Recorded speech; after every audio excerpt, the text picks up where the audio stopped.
Anda kembali lagi bersama kami di Fokus Terkini. Kita lanjutkan membahas Indonesia Lumbung Pangan Dunia bertepatan dengan hari ini, Hari Pangan Sedunia. Saya kembali ke Mas Hamdan. Mas Hamdan, salah satu kunci dari keberhasilan lumbung pangan adalah soal kesejahteraan para petani, nelayan, peternak begitu. Apa kemudian fokus dan proyeksi Pak Prabowo terhadap kesejahteraan ini, Pak? Jadi Pak Prabowo percaya bahwa negara harus hadir dan membersamai para petani. Jadi kata kuncinya adalah proaktif, membersamai dan mendukung kesuksesan petani yang berjumlah 35 juta jiwa. Nah, jadi negara harus hadir dari mulai awal, kata Pak Prabowo, dalam hal penyediakan akses pada benih berkualitas, irigasi yang memadai. Tadi disebut mengenai irigasi.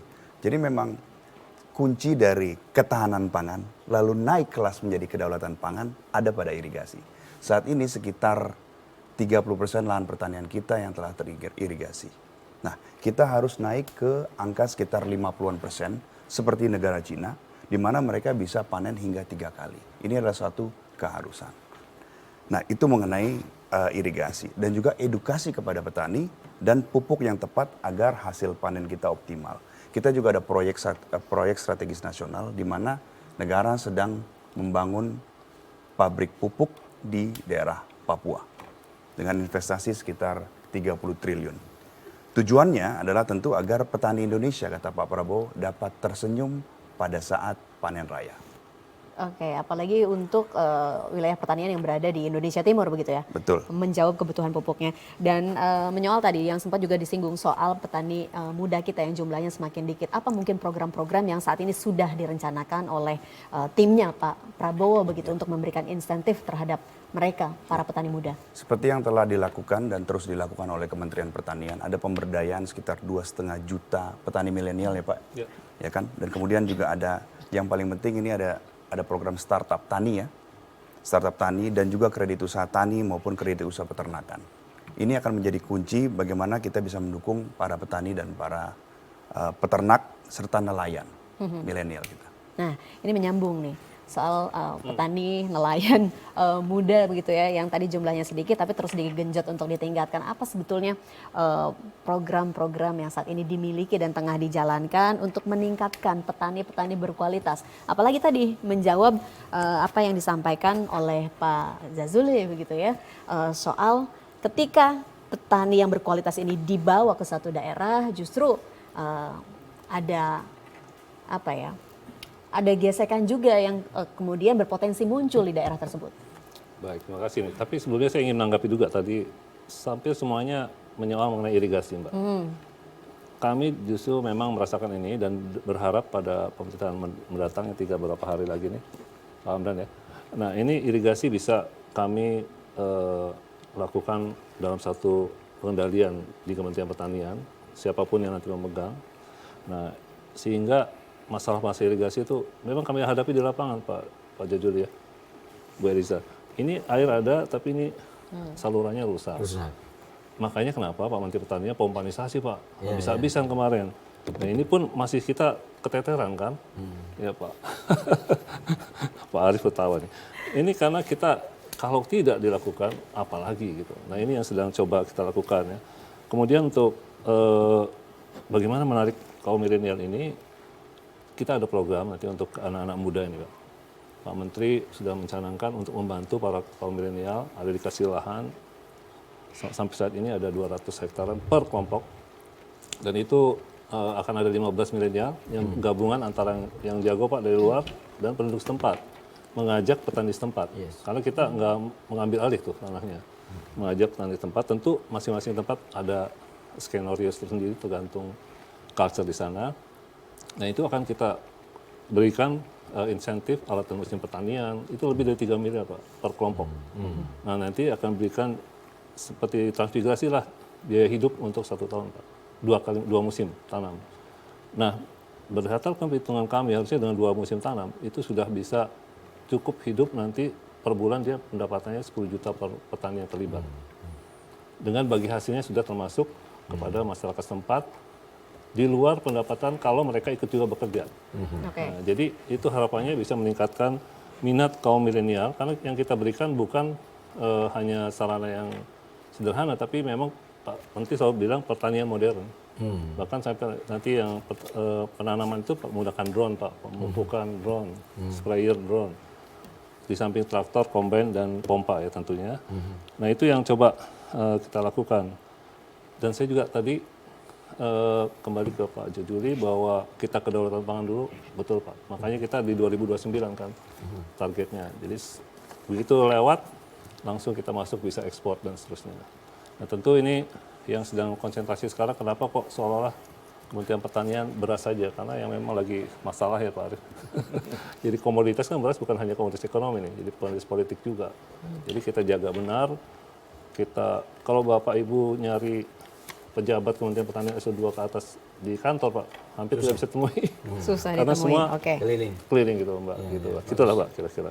Oke, salah satu fokus Kementan juga kan adalah soal membenahi sektor hilirisasi ya, pengolahan dan juga pemasaran. Ini bagaimana kemudian pembenahan soal di permasalahan di hilir ini? Iya, ada skenario besar sebenarnya yang sedang dipikirkan teman-teman dari tim tanya Pak Prabowo untuk ke depan ada yang off taker khususnya untuk padi, beras itu ada di Bulog Pak ya, yang utamanya nanti juga diperbesar sehingga ada jaminan pasar dengan HPP tadi Pak. Jadi nggak boleh lebih rendah dari harga ini.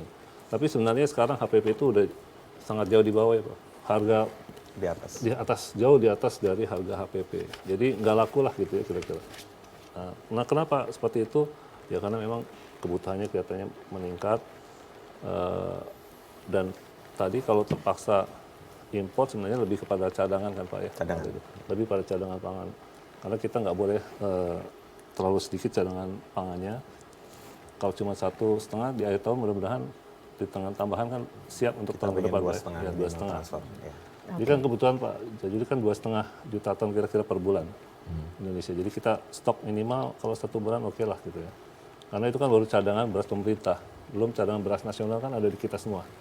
Dan termasuk di restoran, di gudang-gudang masyarakat itu cadangan beras nasional kita. Jadi gitulah kira-kira. Oke, Pak Sam, apa kemudian upaya pemerintah untuk menerapkan teknologi dan meningkatkan kapasitas dan produktivitas para petani? Iya. Walaupun tadi sempat disinggung sedikit. Iya, ke depan jadi Pak Menteri selalu bilang tidak boleh ada lagi pertanian, tadi cerita Pak Jujuri dulu pakai kerbau, nggak boleh lagi itu Pak sekarang. Itu semua kita bantuan dalam bentuk mekanisasi yang udah modern. Bahkan udah nanti kita juga mainnya di gadget menggunakan IoT. Nah menarik, bicara soal gadget kan belum semua petani mengarah ke sana Pak, menguasai teknologi. Itu gimana Pak Sam? Makanya tadi ada kelompok milenial yang kita masukkan ke sana membantu semua untuk mekanisasi itu ke masyarakat. Jadi kalau masyarakat yang udah bisa kita ajak langsung. Tapi kalau yang bisa kaum milenial inilah yang membantu mereka gitu. Jadi bekerja sama antara yang datang ke situ yang sudah kita didik baik melalui pendidikan di Kementerian Pertanian maupun yang di luar. Nah itu kita masukkan di antara 15 orang itu. Mereka lah yang akan mengelola petani setempat. Nah, dia kan udah kita latih untuk menggunakan itu ya. Nah, sambil pelan-pelan petani setempat juga ikut ke dalamnya. Oke, dia jadi dijembatani oleh petani-petani milenial begitu ya. Saya ke Pak Arief. Pak Arief, satu sisi kita harus memberikan kesejahteraan ke petani, sisi lain harga misalnya beras yang berada di pasaran itu harus ramah juga ke konsumen. Bagaimana kemudian strategi yang dilakukan oleh Bapaknas sendiri?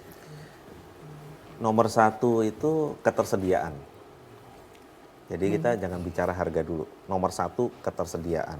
Ya, ketersediaan itu paling penting. Jangan nanti harganya murah, ya kemudian tidak tersedia. Kemudian yang kedua, kita harus memuliakan petani. Jadi saya senang diskusi dengan Pak Jazuli karena beliau tuh petani betul. Jadi dari 5 menit saya mendengar, saya tahu persis bahwa Bapak memahami sekali bahwa itu adalah challenge kita di pertanian. Ya. Jadi muliakanlah petani peternak. Terus kalau kita ditanya bagaimana caranya mensinkronkan hulu dengan hilir, Badan Pangan Nasional ini usianya 3 tahun. Dulu ada badan namanya BKP, Badan Ketahanan Pangan Eselon 1 di bawah Kementerian Pertanian. Jadi kantor Badan Pangan itu sekarang di Gedung E Kementan. Kemudian Undang-Undang Nomor 18 tahun 2012 itu harus membuat lembaga ini, Badan Pangan Nasional, Supaya gitu lebih ya, fokus. sehingga lebih fokus. Ya. Kemudian saya tahun 2022 ya, diminta Pak Presiden Jokowi dilantik di Istana untuk membidani ini dan menyiapkan bagaimana karena ada beberapa tugas yang di Kementan sebelumnya, yang di Kemendak sebelumnya, yang di Kementerian BUMN satunya, itu yang diberikan kepada Badan Pangan Nasional. Jadi ada pasal 28, 29 itu sangat detail. Misalnya tadi termasuk harga. Sehingga dalam menentukan harga di tingkat petani itu kita harus bersama-sama dengan seluruh stakeholders bidang pangan. Jadi tadi disebut HKTI, KTNA, ya, kemudian Kementerian Pertanian, BPS, itu semua kumpul ya, menghitung cost structure. Memang cost structure ini tidak akan bisa ideal 100% karena biaya di satu tempat itu pasti Berbeda dengan tempat lain. Oke. Jadi misalnya dalam menentukan sewa ada yang 3 juta, 6 juta, ada yang 12, ada yang 16, kita patok misalnya 8 juta misalnya. Kemudian di situ harga benih ya 1 hektar itu perlu benih berapa, 25 kilo atau berapa, itu kita detailkan satu-satu. Perlu pupuk apa saja, pupuk berimbang ya.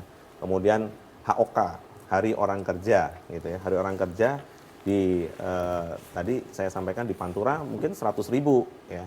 Di tempat lain mungkin 80.000, di tempat lain masih ada yang 70.000 gitu ya. Itu tergantung lokasi. Jadi harga beras di Pantura itu sebenarnya yang paling mahal karena sewa lahannya tinggi. Jadi komponen terbesarnya sewa lahan. Tapi kan lebih produktif.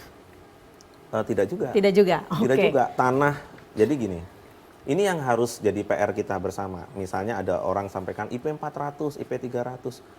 Itu kalau tanah diperkosa terus gitu ya, itu juga harus dikembalikan dulu unsur haranya. Oke, produktivitasnya turun. Iya, itu harus dikembalikan sehingga soil test itu tadi menjadi penting.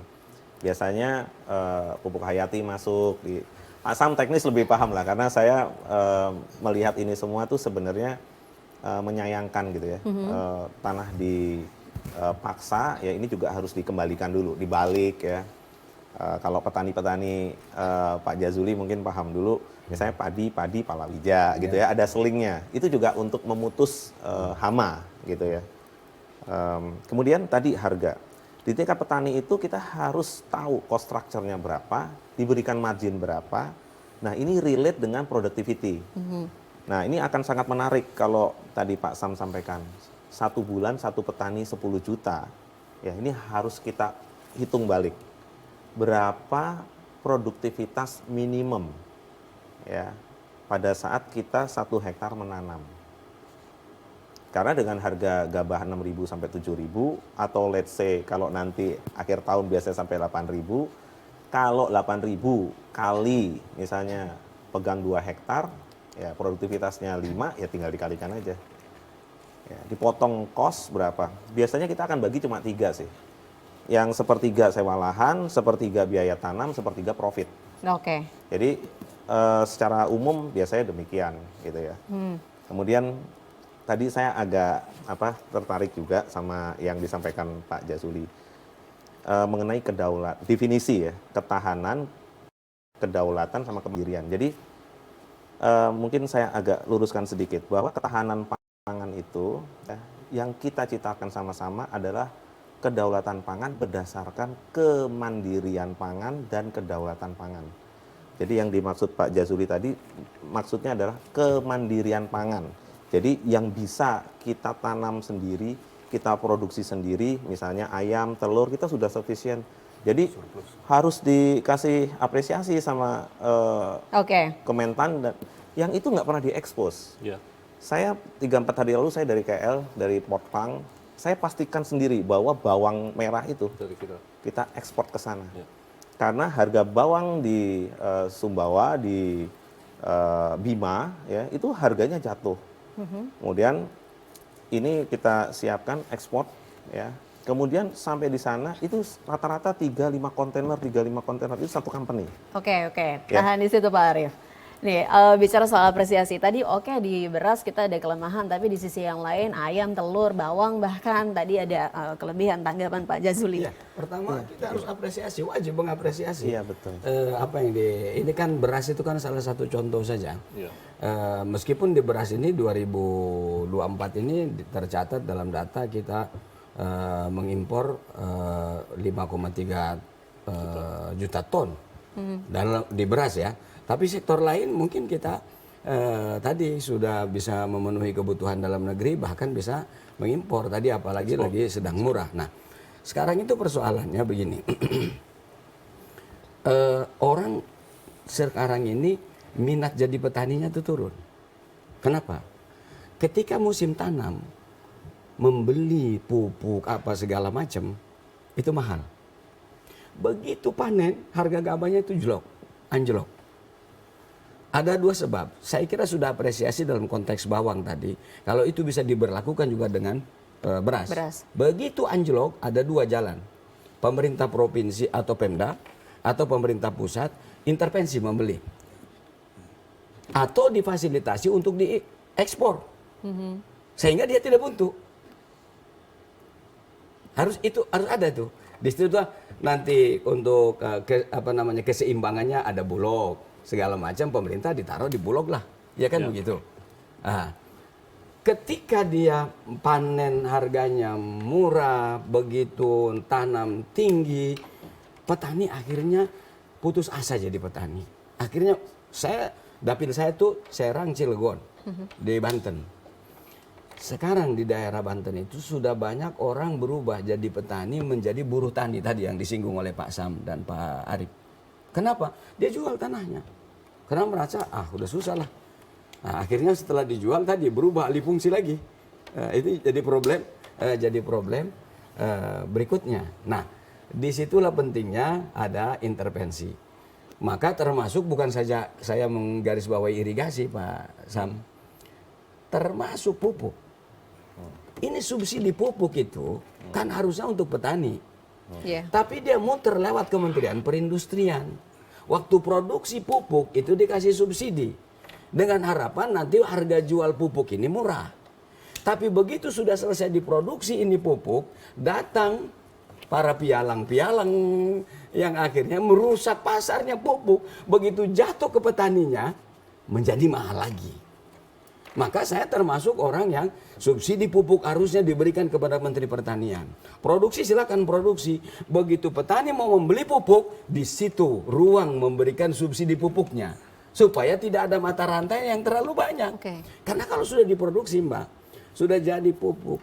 Akhirnya tadi para pedagang itu beli pupuk pakai gunakan hukum demand dan Supply. Supaya naik, ditahan dulu. Orang lagi butuh, udah kebelet nih pengen beli, mau Langka akhirnya dibeli yang mahal. Itulah yang membuat. Saya kira di situ pentingnya intervensi pemerintah. Bener nggak Pak Arif? Betul. Jadi ini menjadi masukan dan catatan untuk pemerintahan yang baru. Iya. Lalu bagaimana catatan Pak Jazuli soal peningkatan kapasitas SDM-nya? Selain tadi soal intervensi pemerintah saya kira tidak ada lain kecuali kita harus melakukan pelatihan. Ya, karena kalau di Indonesia ini terutama milenial, tadi sudah saya harus apresiasi ya. Kita ini harus objektif mengapresiasi langkah-langkah yang sukses dan belum sukses. Kalau sudah ada langkah itu orang patut diapresiasi. Kalau Tuhan baru niat aja sudah diapresiasi, apalagi sudah melangkah begitu kan. Nah, apalagi kalau sudah ada hasilnya. Tapi memang langkah-langkah ini memang harus tuntas. Tanpa bisa merubah mindset. Tadi, kenapa orang tidak bangga jadi petani? Karena hasil dari pertanian itu rendah.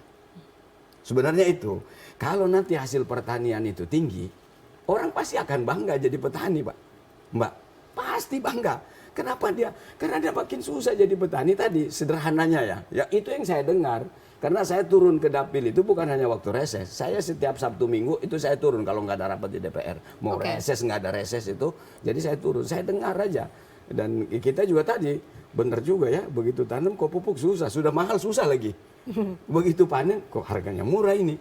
Kalau pemerintah provinsi, pemerintah kabupaten, kota bersama-sama ikut intervensi, pusat ikut intervensi, mereka tidak akan jadi korban. harusnya biaya produksi setidaknya tertutup Iya. begitu ya. Mindset rakyat Indonesia harus dirubah, terutama milenial. Tentu memang bukan saja dilatih keterampilan, mindset itu harus dirubah. Ini paling penting. Oke, saya ingin Mbak Eliza menanggapi apa yang tadi disampaikan oleh bapak-bapak di sini, tapi kita harus jeda dulu Mbak Eliza. Tahan pendapatnya, usai jeda kita akan lanjutkan perbincangan ini.